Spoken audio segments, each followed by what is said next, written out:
holiday throughout the country.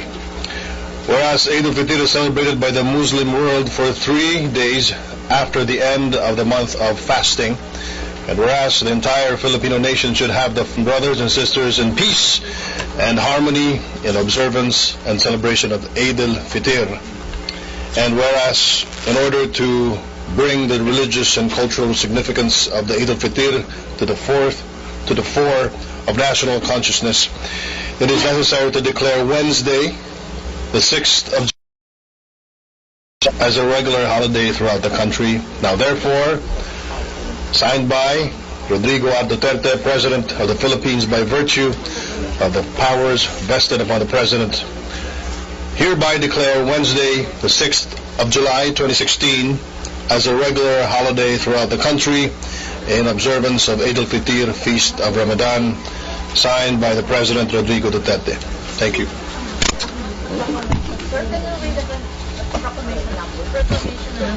Number 6.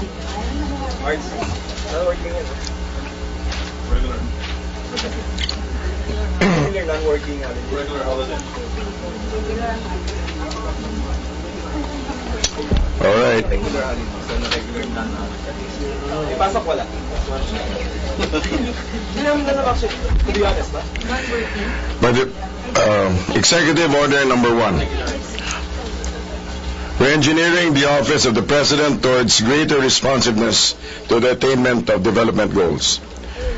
Whereas the Office of the President of the Philippines is mandated to manage the overall development process and advance national development goals stipulated in the Philippine Development Plan, the President's inaugural address, and the President's governance agenda.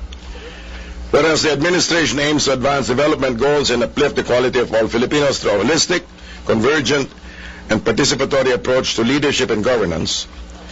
Whereas the Office of the President consists of various agencies that carry out responsibilities pertinent to development and management, general government administration, and internal administration. Whereas the attainment of national development goals requires the efficient, responsive, and just allocation of resources by eliminating duplication or overlapping of common functions, maximizing resource utilization with minimum disruption to operations, coordinating efforts more closely, sharing information, and consistently working in a collaborative manner.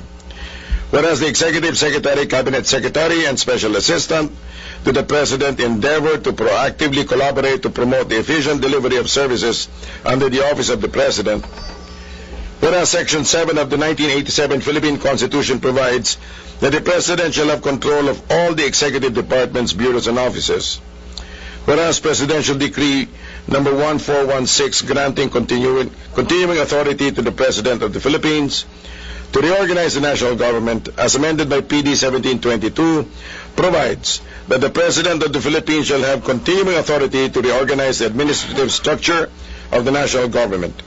Whereas Section 31, Chapter 10, Title 3, Book 3 of the Executive Order number 292, Administrative Code of 1987, dated 25th of July, 1987, provides for the continuing authority of the President to reorganize the administrative structure of the Office of the President.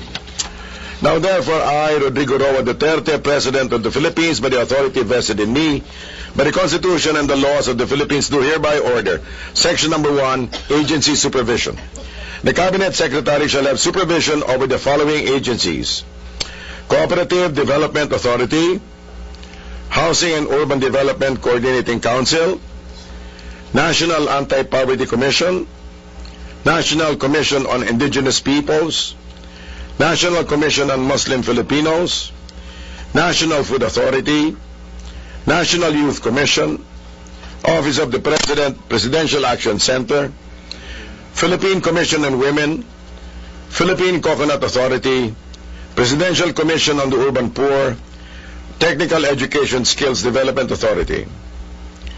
With the supervision of the Cabinet Secretary, these agencies shall primarily evaluate existing poverty reduction programs and, if deemed necessary, formulate a more responsive set of programs complementing existing ones, channeling resources as necessary to reduce both the incidence and magnitude of poverty. They shall develop specific programs and projects that seek to reduce poverty, improve the lives of the most vulnerable sectors of society, promote social education of the people to allow them to participate in effecting real change by keeping watch of the affairs of government and listen to people's feedback. They should conduct consultations with LGUs for the proper allocation of resources and program implementation and recommend courses of action for the government to adopt to achieve a sustainable system of meeting the needs of the people while ensuring resiliency for vulnerable communities.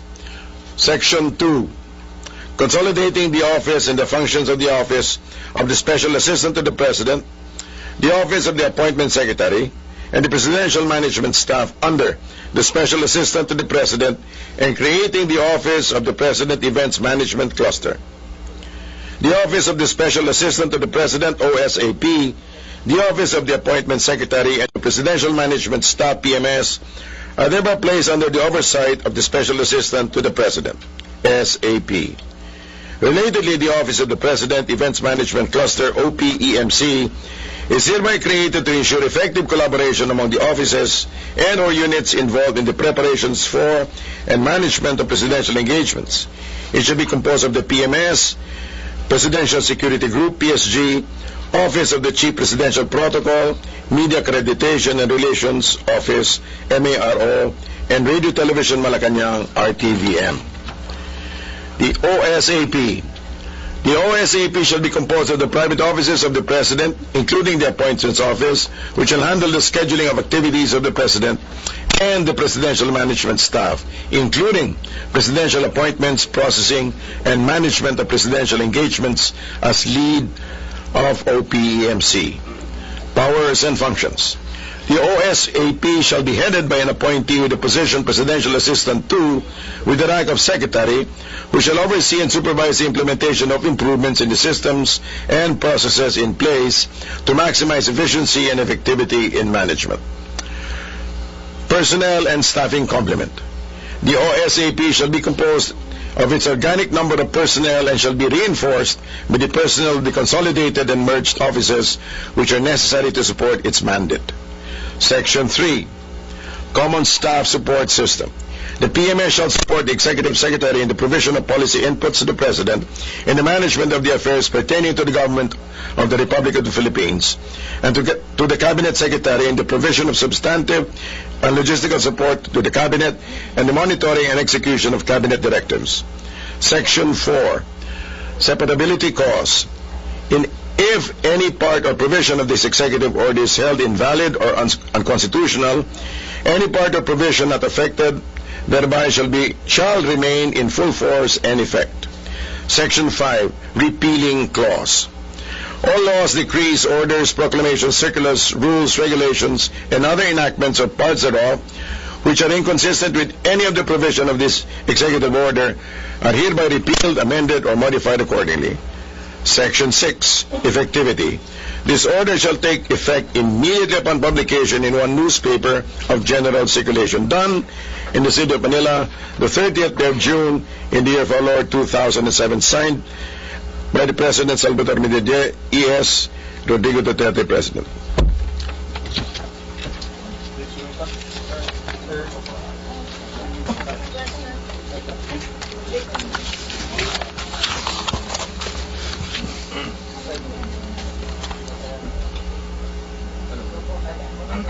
Microphone. Sino ba? Ayun, si Vito yun. Meron ba? Meron nga. Wala nga audio eh. Patay. Wala rin.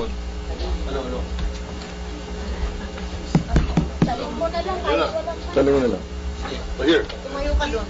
you wanna use this? Tumayo ka doon. Hindi, biro. Ay, KBL audio, please. Hello. Ito marunong magbilang to 1 to 10. Tingnan 1 to 10. Sir, good afternoon. In behalf of the Malacanang Press Corps, pardon us for being very particular and legalistic, Okay. especially on the executive order coming from the Office of the President. I would like to bring your attention on number 6, whereas. The wordings of the whereas number 6 refers to the Section 7.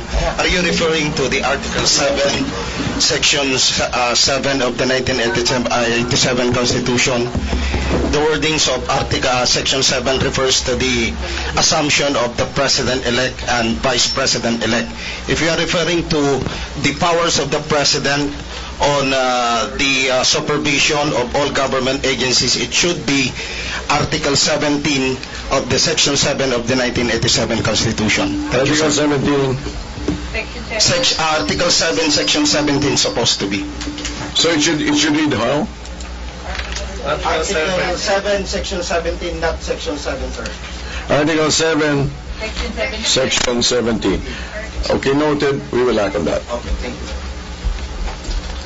Yes. Sir, what happened? Sir, JP Bencito, Manila Standard. Sir, what happened to the two other agencies? Sir, there were 4 agencies under the Office of the Presidential Advisor on Food Security, former handled by Kiko Pangilinan.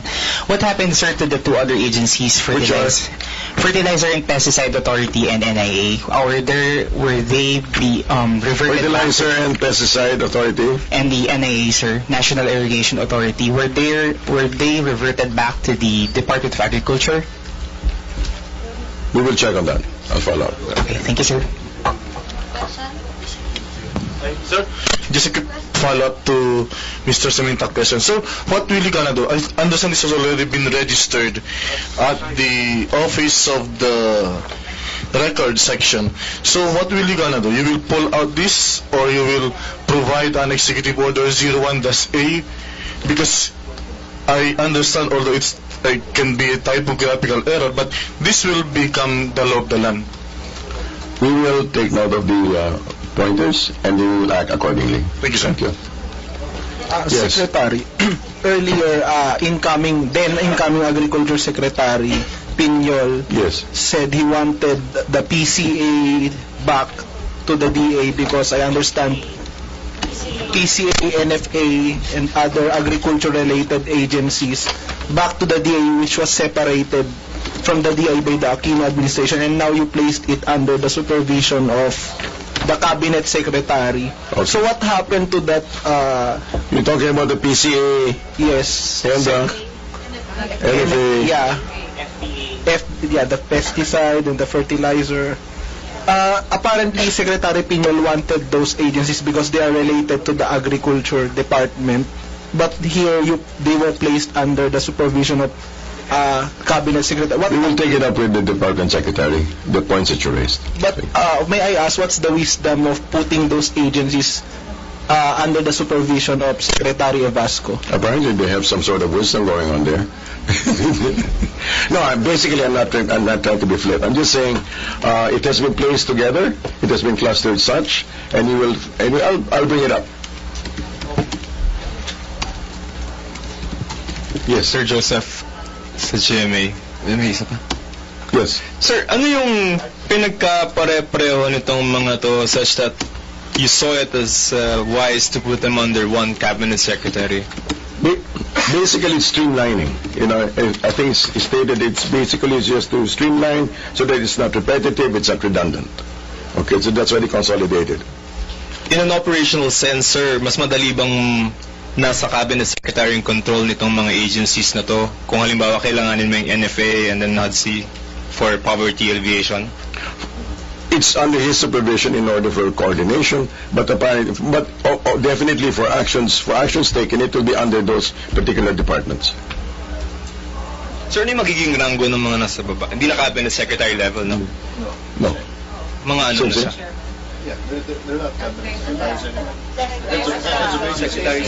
They're heads of agencies. They're heads of agencies. They're not cabinet secretaries. Ang test na lang natin. TESDA, hindi na. Prerogative of the President. Yeah. Prior, sir, yung TESDA, CABSEC. No, before it was Director General.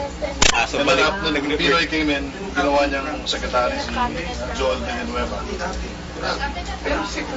Sir, yung HUD-C and then yung TESDA, that has been proven to be very useful in campaigns before. May ganun bang logic na iniiwas natin to be launching pads of political careers? I doubt that. I think it's just, I doubt that that's the main reason to do that. It's basically streamlining. Yes, I'm sorry, yes. Sir, the Vero Daily Tribune. Sir, these are the advocacies espoused by the left and Mrs. Robredo. Will we be expecting an appointment From? coming from the left and new members of the left that will be a part of these agencies, sir?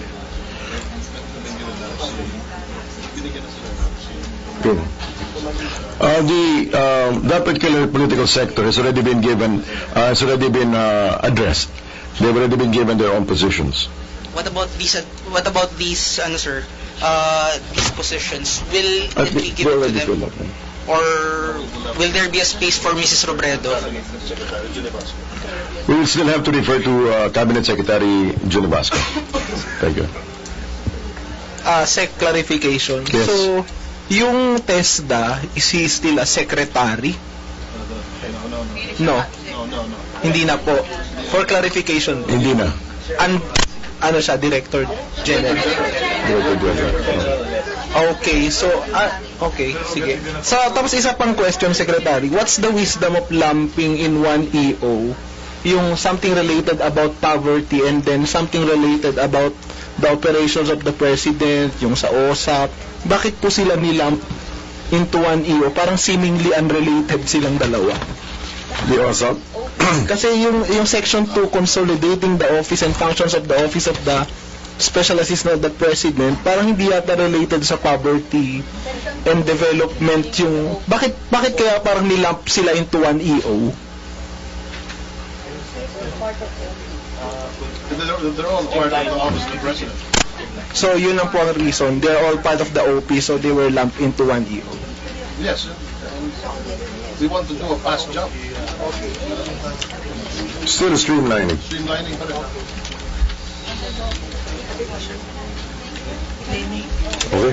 Sir, last, baka kasi statement lang yung makuha namin, yung visit later, meeting with the Vice President Robredo. Why did the President, decide to meet with her? And may agenda ba?